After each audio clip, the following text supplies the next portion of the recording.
sisijabula sibesijabula ngokweqiniso sijabula sibesijabula ngani na ngokweqiniso ngiyazi mphathi nje uthembekile kwesikhathi uma nje bethi sekulungile uphakamisa umono bamanzini kulula sisize nje uma bethi kulungile sebesiqedile bengicela sifunde lesigabana sendaba kunezinto engifisa noma kuzoba ngokusinjani sifunde 1 Peter chapter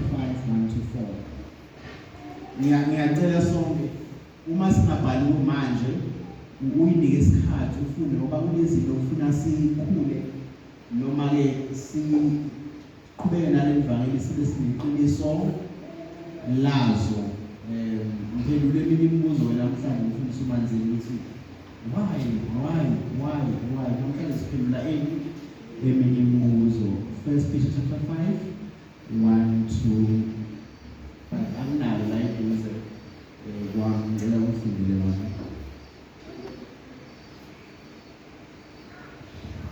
kutiphatha kwababonisi nalabasha ihlaba leso ukuziphatha kwani babonisi lithini ihumusho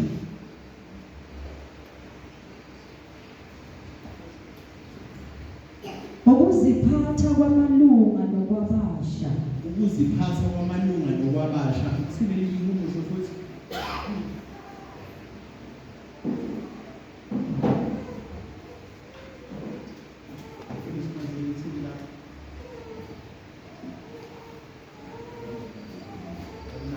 First Peter chapter 5 kuthini la kubhangeni uPeter liyafana okay sifundele ngakho ngiyabancenga ababonisi labasemkhathini wenu njengoba nami ngingumbonisi kanye nawe ngingufakazi wezinhlupheko kaKristu nemhlanganyeli ebukhosini ebutakwembulwa nithi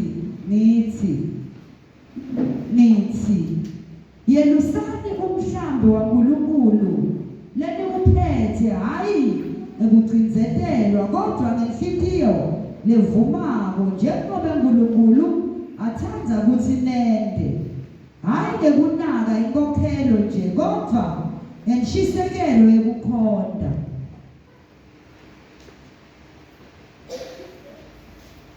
ningadendi emakhosi etikwalabo leni baphethe kodwa nibe dibonelo letinhle emhlambini leniwelusile mhlazana kubonakala umelusi lomkhulu niyakwemukela umchele wobukhosi longagugi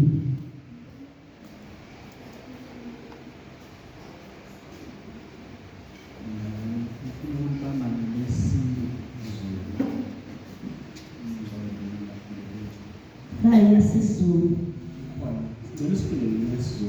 ihloko sakhona sithi ukwelusa umhlambi kaNkulunkulu ukwelusa umhlambi kabani kaNkulunkulu ngoba umuntu onjani olusa umhlambi kaNkulunkulu umuntu onjani olusa umhlambi kaNkulunkulu umelusi asixoxeni umuntu onjani olusa umhlambi kaNkulunkulu okay asiqhubekele isifundo lesizolo ngakho ngiyawancenga amalunga aphakathi kwenu mina engiyilunga kanye nawe nofakazi wezinhlupheko zikaKristu nomhlanganyeli wenkazimulo ezakwambulwa ngithi yalusani umhlambi kaNkulunkulu ophakathi kwenu kungabi ngokucindezelwa kodwa ngokwentando kaNkulunkulu kungabi ngenxa yenzuzo eyihlazo kodwa ngenhliziyo evumayo kungabi njengabazenza amakhosi phezu kwamabandla elabelwa wona kodwa nibe yizibonelo zomhlambi kuyakuthi xa esebonakaliswa umalusi omkhulu niyakuzuza umchele wenkazimulo ongabuniyo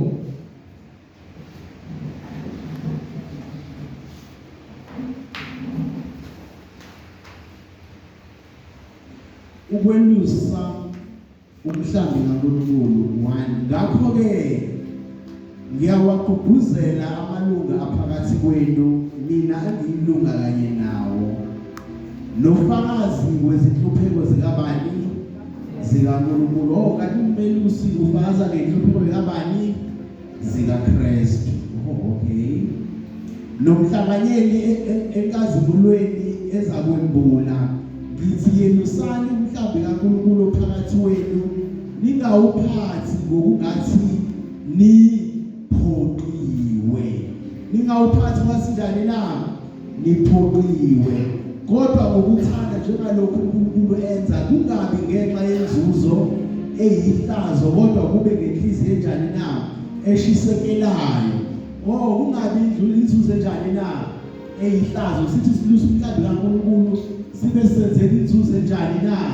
Eyihlazo phambi kwaNkulunkulu nophambi kwabantu. 3. Kungabi njengabazenza amakhosi phezu kwalabo enibaphathisiweyo ukubanakekela, kodwa nibe izibonelo enjani na emhlambini. Ningazenza amakhosi phezu kwalabo enjani na enibanakekelayo. Umelusi akasumnikazi wezimo, izimvu sinomnikazi wazo. Umelusi uthaluse izimvu ngendlela atshelwa ngayo umnikazi wezimvu. Enangabe sezenza inkosi phezu kwani na? Phezu kwezimvu azelusile. We are just servants. Our primary duty is to serve. Ngiyazi abanye benu niyaphazamiseka uma nibona siseva. It's our duty to serve, not to be served. It's our duty to shepherd, not the other way around. Ningazenzi ini na amakhosi phezu komhlambi enjani eniwelusile. Mark chapter 14 verse 68. Sizofunda sifike ku-71. Mark chapter 14 verse 68. Sizofunda sifike ku-71.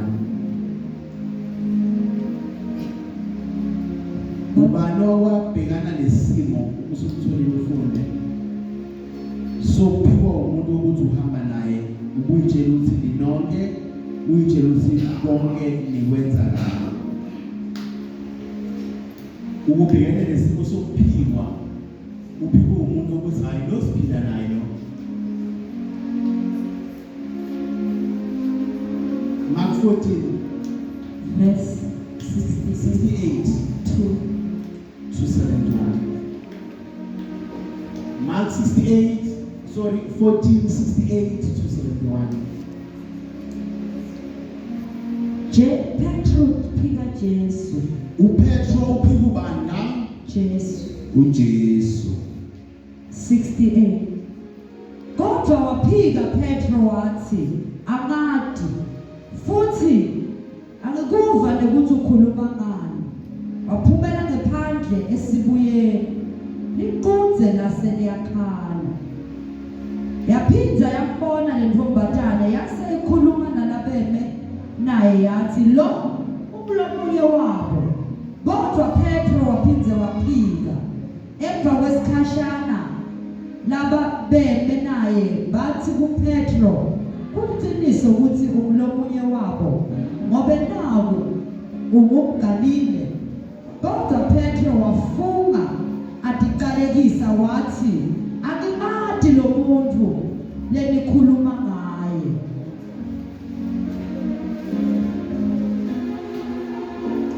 Asimu 2 Timothy chapter 2 12 to 18.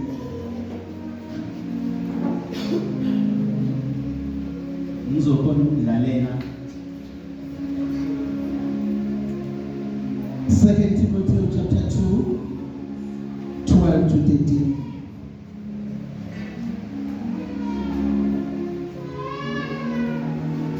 Uma sikhuthazela second owesibili chapter 2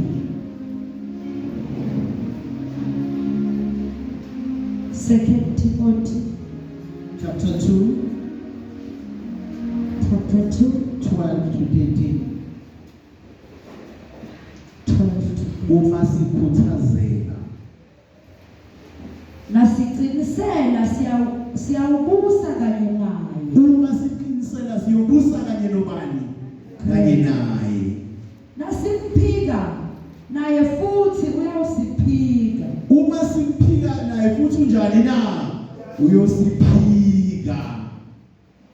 Nasingethembeki yena uhlala ethembekile ngoba angeke atiphikise. Uma singathembeki yena uhlale njani na ethembekile ngoba yena akasoze wavuka njani aziphikisa. Na incebo la ku-68 ibhekene nesimo ibona konke okwenzeka empilweni kaJesu. Konke ikubonile. Mfundisi Manzini konke ukubonile. Umuhlehla nayo ngale I think it's 58 uyithola yenze isifungo ukuthi angeke ngiphike mina. Angeke ngize ngiphike. Hayi bazalwana angeke ngize ngiphike, angeke ngize ngiphike. Mfundisi angeke sikushiyethi nawe angeke sohlale sinawe. Sohlale sinawe mfundisi ngeke. Nomntwana ekhaya athi mama mzali baba lethi ngasebenza nje ngifuna kushintsha lekhaya. Angeke ngishintshe ngasebenza ngifuna kushintsha lekhaya. Nangapha nabakudlelwana lethi ngasebenza ngiyakulobola. Lethi ngathola umsebenzi njani na ngiyakuthatha abantu bese ngiyaqoqa ngonethi ekhaya. Kwenziwe izifungo kanti inselela ingakafiki. Kwenzeka izifungo kanti inselela njani azikakafiki. Zafika inselelo washintsha uPeter. Kwathi lento ekhulumayo ngiyazi. Lento ekhulumayo angizwa kahle mina. Angizwa lento ekhulumayo ukuthi intombazana uthi lento ekhulumayo lo muntu angimazi. Ningibona nje angimazi lo muntu. Ngifuna sambe kancane. Abakwenzi abantwana bethu masebefundile athi umzali waphathayo. Thiwe graduation ayahamba yobika ayokoduba kumanzini aze nayo graduation ngoba usebona ihlazo nabahloli kuza nomzali wakhe. Akwenzeki lafika khona siphika abanye ngezathi ezithile. Wabona kuhlukumezeka kaJesu. Wabona i-treatment kade phathwa ngayo. Wabona indlela kade bemeza ngayo uJesu. Ashintsha amazwi encane. Ashintsha amazwi endoda. Ashintsha amazwi omnumzana. Ashintsha amagama ekholwa. Ashintsha amagama omzalwane. Amazi umuntu ekhuluma ngaye. Mina ngabudlelwane naye. Mina ngikhulumisa wakhe. Kanti igospel iyayiphumela. Uyazwakala ukuthi umzalwane lo. Uyazwakala ukuthi umthandazi lo. Uyazwakala ukuthi umshumayeli lo. Uyazwakala ukuthi ingane kaNkulunkulu. Basi ngenxa yesimo nesihluku uyashintsha umzalwane sakwazi lo. Uthi lento eyikhulumayo ngiyizwa mina kahle. Ayinaqonda ngi-understand. Ngoba sesiphila uKristu nezinye ezikhulunywayo understandeki. Ngoba sibulala budlelwane phakathi kwethu noKristu. Lithi iBhayibheli wabona usaphumele ngaphandle. Banjani uma sebephuma uKristu? Bafuna kuphumela ngaphandle. Ngoba ngaphakathi bayabonakala. Kungcono bephumele ngaphandle.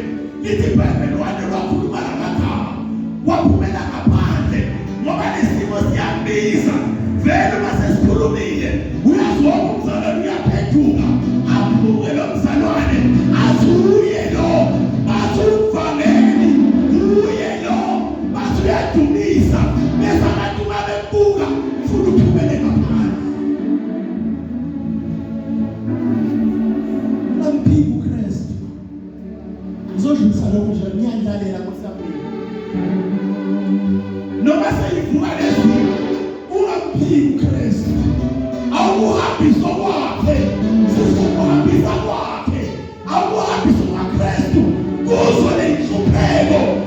uvele kuvela uKristu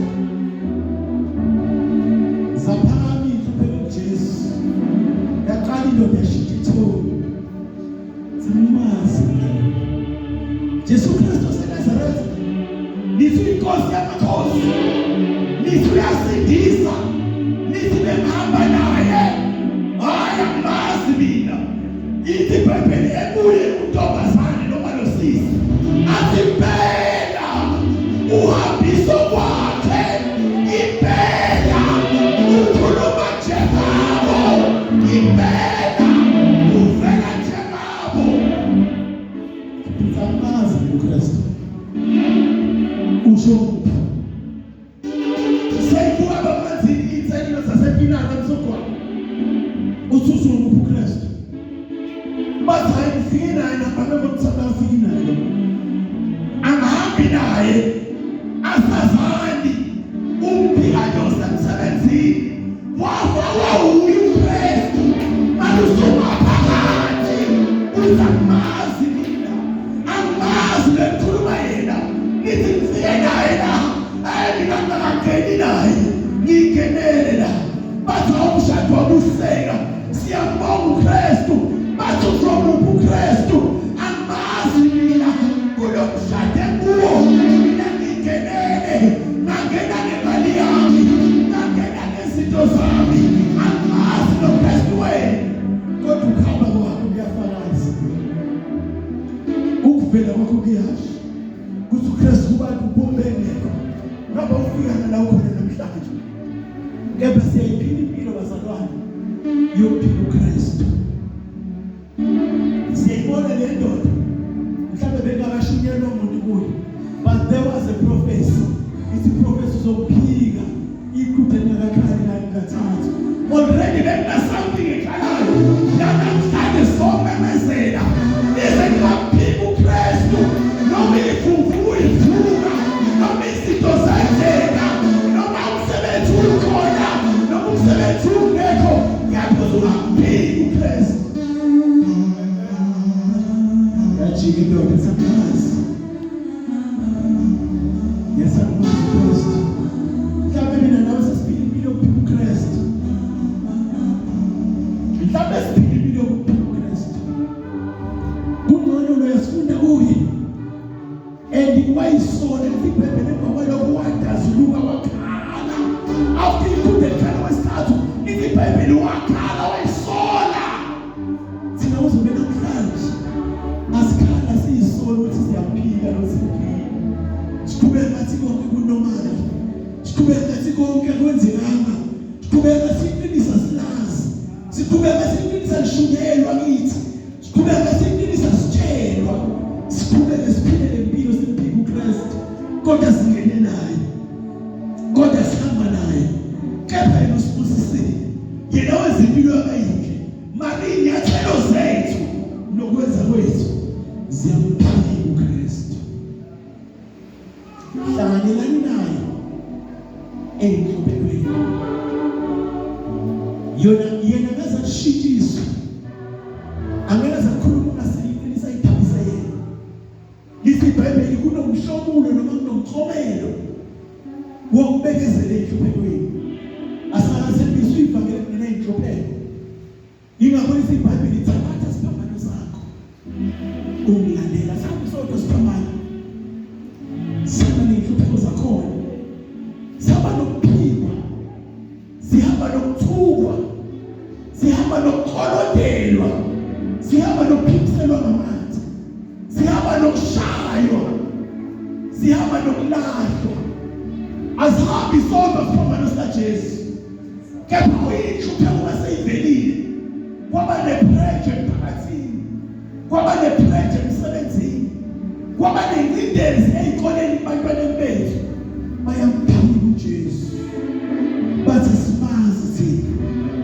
noma bangashongo ngamagama kepha izenzo ziyamasho uthi lo mzalwane uyakhombisa kuthi uJesu akamazi kuthi uJesu akangenanga naye kuthi uJesu amfela izenzo zakho ziyasho namhlanje uthi wena uphili njengomntwana owafela eKalvari awuphili njengomntwana owathiselelwa izono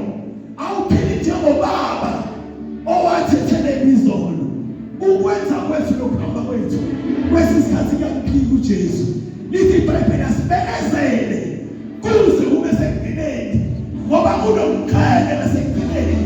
Uzokuthi nakagaka mzalwane wakholwa kangaka, wanikela kangaka, wadumisa kangaka, kanti usuyaphika uKristu.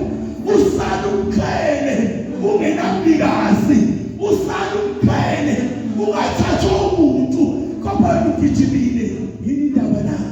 Uyamphika uKristu, ungamphika uKristu. Ungasifika thina ngakusibuyi vele siyelusa na umsebenzi wethu uthi siluse, azihambe ziyodlutshana, azihambe ziyothola amanzi, azithole umthuthi ziphumule, azithole indawo la ilala khona, ayithole indawo la isebenza khona. Manje ukhona umnikazi wezimvu, ukhona umnikazi wezimvu.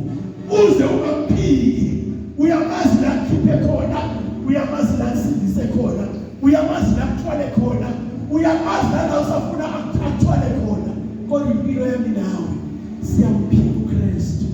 Asimvumi, asimvezi kahle, asimvezi njengenkosi, asimvezi njengomsindisi, asimvezi njengenkosi wezwa zonke igaba. Uma inselelo yasempilweni ivela, uma izinto zasekuhlaleni ivela, ziyasiphusha ukuthi simphike uKristu. Kanti yena useyinkosi. Lithi iBhayibheli njengoba sikhuluma usahlele esigabeni sobukhosi, umusela mina nawe elakhe igazi alichithelanga mahala. Bakhona abasindiswa nakule Phasika le njengoba sikhuluma, bakhona abazosindiswa, bakhona abazobuyisana nenkosi, bakhona abazobuyela enkosini. Usekutheni uyalizwa ilizwi, ubusilizwile uyalenza yini, bese liyaphila kuwe, bese liyakusiza likusindise. In the name of Jesus, asiyeke lempilo enabeke sayiyeka kalula. uJesu Kristu waseNazaretha ozosiza, asipha amandla. Lithi iBhayibheli nala sikhona singakhona ukuthandaza, umoya wena ethembekile yena uyasifunulela, asithandazele. Uthi inkosi angazi la ngaphika khona, angazi la ngenza khona ngendlela yaphika, kepha ibelusa. Qaphela buka la nje umzali unomntwana ngalezi bamashaka, ngalezi noma ubani wenza ukuthi impilo yakhe ibe ngcono. Kepha uma efika phambi kwabangani bakhe uyamphika ukuthi umawa. Uma evela phambi kwabangani bakhe uyamphika ukuthi ubakwakhe. Uma evela phambi kwabangani bakhe uyamphika ukuthi ubhuti wakhe, uyamphika ukuthi usisi wakhe. Kepha wenza konke ubona impilo kadadewenu kabhuti wakho, kamzulu wakhe yaphambili. Kodwa uma efika phansi kwabangani bakhe uyamphika. Akusiyo umama lo. Ubona inhlupheko nawakhe adlula kuzo, ubona inhlupheko babakhe adlula kuzo, uthi akusiyo umama lo. Uma usunikekile ukuthi udownload isithombe engasizo wakukhomba abanye ukuthi nango umama, nango wakho baba, ubona inselelo ebhekene nomzali wakho kwamanje ukuthi manje usuyamphika, ubona ngathi akufanele ukuthi usondelane naye. Umzali wakho uyinkosi yamakhosi, wafela thina, bengamfanele icala, kodwa ngenxa yami nawe walithwala icala. Ebekufanele kushaya ukuthi sibanzile, bekufanele kushaya, bakhona bekhona beshayo kodwa wame esikhaleni. Bekufanele kuphikiselwa ngamanzi kodwa wame esikhaleni. Wena namhlanje awukaphikiselwa ngamanzi, usone kangaka, kepha ufuna ukuvuka ukuthi uJesu Kristu uyinkosi nomsindisi wakho wonke. Akufiki ukuthi uvume ukuthi uyinkosi nomsindisi wakho wonke. Noma uvuma ngegaba, ufika kwezinye indawo awuveze inkosi, akaziwe inkosi. Ugcina khona la masiphuma ngomnyango, la uhamba khona akaziwe uJesu inkosi. Akaziwa akufene siphambanweni, waziwa amandlami nemfundo, ayisirongo imfundo yethu, kodwa iphelela ngesizini ngalokho. Uyavela uJesu inkosi.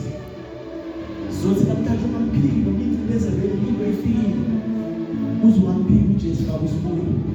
Phansi wakho uze ungamphiki uJesu nami ngisengamphiki ngobusuku sekufuna ukuthi preside over the sheep of the Lord as if ngiyinkosi phezu kwabo angisiyo ngibe uma ngifuna yona ngivangeli uJesu Kristu inkosi yethu sonke including nalokhulumayo nami ngifuna ukuguqe kuye akekho ufuna ukuguqe kimi la ubaba akekho ufuna ukuguqe kimi umama akekho ufuna ukuguqe kimi usisi akekho ufuna ukuguqe kimi but ngifuna sihlale phansi sithandane uNkulunkulu abe inkosi phezu konke but kukho konke ningamphiki uKristu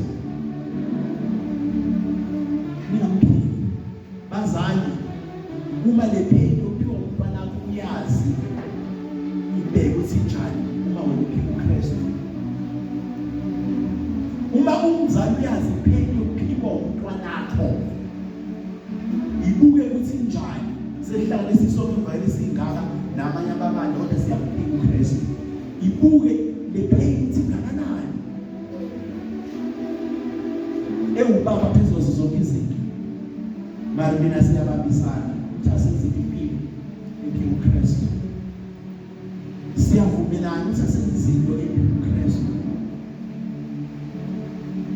kodwa izwe lizokhomba lithi lo wenza njengomzalwane ukhuluma njengomzalwane uthi unganayo bathi asimfundisi lo baba yini indaba uyavela uKristu basindela dumisa ngathi uyakholwa uyavela ubani na uKristu bathi kukho konke size singamphika uKristu izodlalela ngaleyo ndaba size singamphika ubani na ngaphandle kwakhe asilutho sonke futhi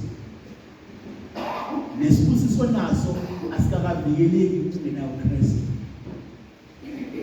konke ongaba nakho ukungena uKristu ufana nomuntu ongenalutho indlela yokukholwa inameva nazo zonke izinto kepha akwenzi lezo zinto zonke zingakwenzi ukuthi siphile uKristu kuyoba buhlungu neviki elizayo ngangeke uma siyaqala manje sesiphila impilo esikhohlile ukuthi wasifele kangaka sidumisa sesigubu sikhona ukuthi wasifele kangaka shumayela sikhona ukuthi wasifele kangaka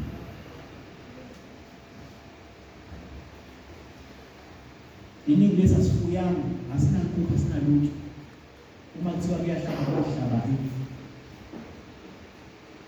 asinayo ukuthi usuku usuku yahlupa kule 26 years ngisebenza sibongo sakanjani futhi uma ukuphahla bekuphahla kanjani bekuphahla abantu abaronke yahlupa kodwa sinomphiko uKristu bazalwane ngiyacela siphike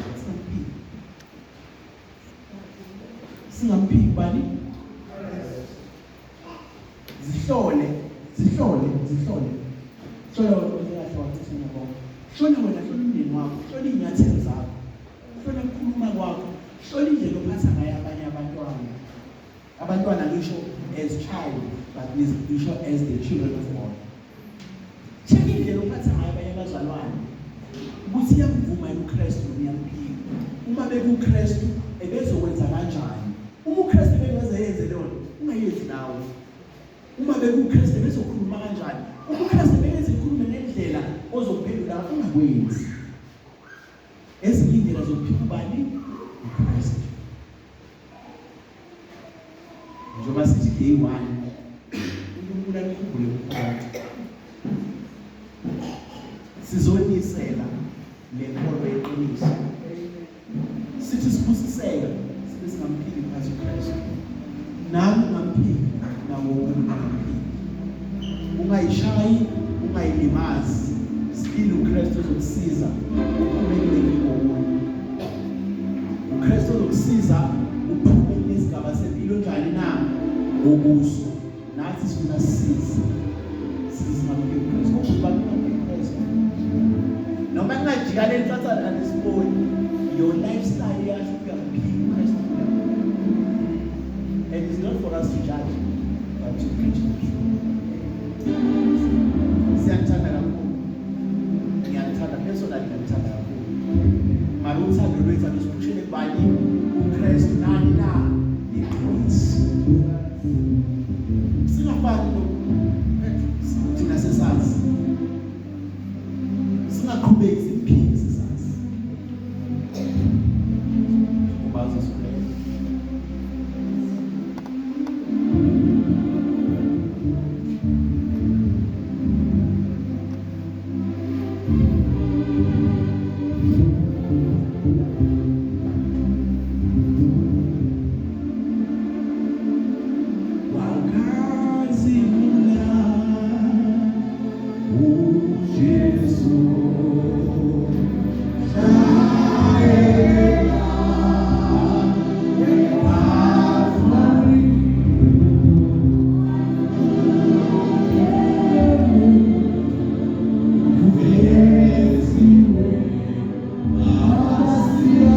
Kuyafakaza ukuthi umlomye wakhe wabese uyathukuthela Simon Peter ukuthi nekukhuluma kwakhe kuyatikhomba ukuthi umlomye wakhe nekugqoka kwakhe nawo solo kuyatikhomba ukuthi umlomye wakhe wabese uyathukuthela iBhayibheli lithi wakhuluma harsh words ngoba senathukuthele kuthi konke lekwetako still kuyakhombisa ukuthi mina ngimntwana kaNkulunkulu nanoma ngabe sengidukile nanoma ngabe ngimthukile but solo kuyabonakala ukuthi mina ngimntwana kaNkulunkulu.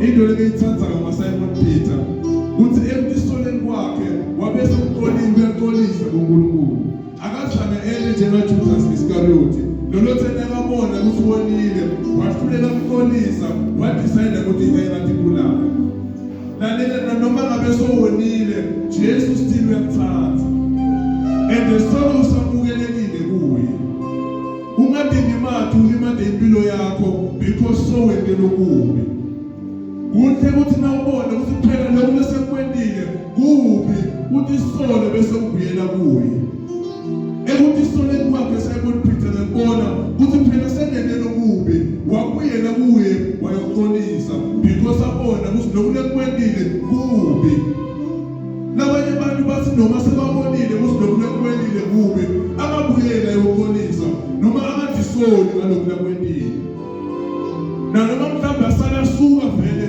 angasaphinda ngene ngalomnyango because abone ukuthi ngenteliphutha lebona ngomuntu nanoma ngabe wonile kangakanani Jesu still usakuthanda and still usufele ingadi yakhe ikufanele futhi nawe Yebo thina singajaja ngokwethu, but yena kujaja kwakhe akufani nakwethu. Wena uyamukeleka phambi kwaNkulunkulu. Kuphela uma uyisola bese uyaphenduka, uyamukeleka kuNkulunkulu. Mawutisona bese uyaphenduka, uyamukeleka kuNkulunkulu. And letinto lithi wena ungamukeleki, wena uyatati. Letinto lithi wena uthi ungamukeleki phambi kwaNkulunkulu, uyatati letinto wena. Ekutisona kwakho kufuneka uphenduke phela, kuze ukhone ukumukeleka kuNkulunkulu. Kuze legadi ikhona ukufinyelela kuwe ekutisoneni kwakho, phenduka phela bese uyamukeleka kuye.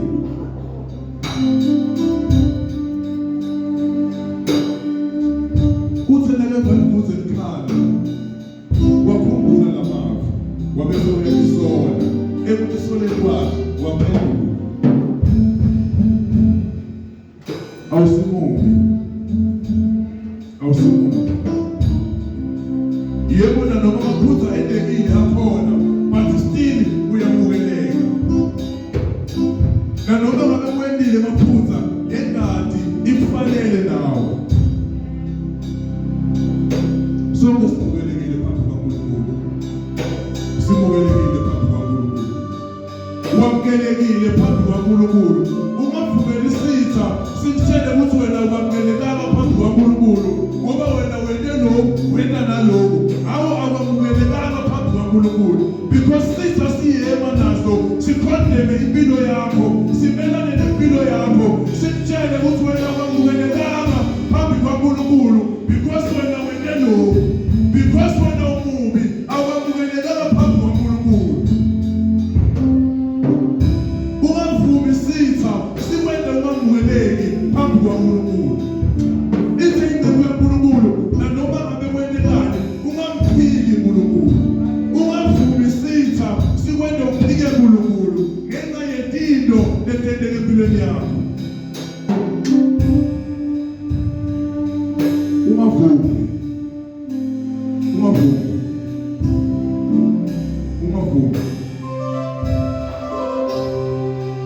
Wamukelekile phambi kwaNkulunkulu. Wamukelekile ene uyamukeleka. Kuphela mawutisola bese uyaphenduka. Kuphela mawutisola bese uyaphenduka, uyamukeleka phambi kwaNkulunkulu. Uyamukeleka phambi kwaNkulunkulu. Uyamukeleka phambi kwaNkulunkulu.